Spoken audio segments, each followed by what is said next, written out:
কৃষিকাজ অনেক কঠিন, ঠিক আছে, অনেক কঠিন। হাতের অবস্থা দেখেন, দেখেন হাত কী হয়েছে। কৃষিকাজ করতে অনেক কঠিন, অনেক কাজ করছে, ঠিক আছে। পানিতে হাতের অবস্থা দেখেন, ভালো করে খেয়াল করবেন যে আমার হাতের কী অবস্থা। দো হাত দেখেন কী অবস্থা হয়েছে হাতের, ঠিক আছে। এই যে এই ক্ষেত নিয়ে এলাম এতক্ষণ। এই যে ঘাস, চায়ের মধ্যে যত ঘাস এই ক্ষেত থেকে ফেলালাম, ঠিক আছে। তো আমি কৃষিকাজ করি, আমরা কৃষকের সন্তান, আমরা নিজের কৃষক, ঠিক আছে। এই ভিডিওটা আপনারা সবাই শেয়ার করে দেবেন। কোনো সময় বলি না আমার রিল ভিডিওতে শেয়ার করবেন। দেখেন কৃষিকাজ কত কষ্ট, এরপরে কৃষকরা দাম পায় না, ঠিক আছে, দাম পায় না।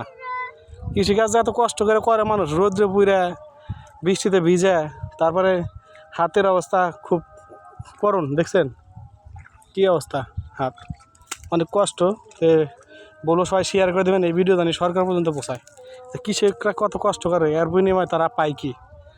শুধু লাঞ্ছনা, টাকা পয়সা তো কিছুই পায় না, ঠিক আছে। কৃষকরা কষ্ট করে রোদ্রে পড়ে বৃষ্টিতে ভিজে, আর লাভ খায় ঘরে বসে দোকানদাররা সিন্ডিকেট করে। তারা যখন মাল কৃষকের কাছে কিনে তখন মাল কিনে না, দাম কম। আর যখন তারা কিনা শেষ, তারা সিন্ডিকেট করে বলে যে মাল নাই, মাল অনেক দাম, মাল কিনতে পারি না, মাল এই দামেই দিতে হবে, ঠিক আছে। সিন্ডিকেট চলে। তো সরকার মহোদয়কে বলবো, ডক্টর ইউনূস স্যার আপনারা এই বিষয়টা দেখেন যে যারা নাকি ধান নিয়ে চাল নিয়ে সিন্ডিকেট করে, সিন্ডিকেট যারা করে তাদেরকে ধরে আইনের আওতায় এনে শাস্তি দেবেন। আসসালামু আলাইকুম।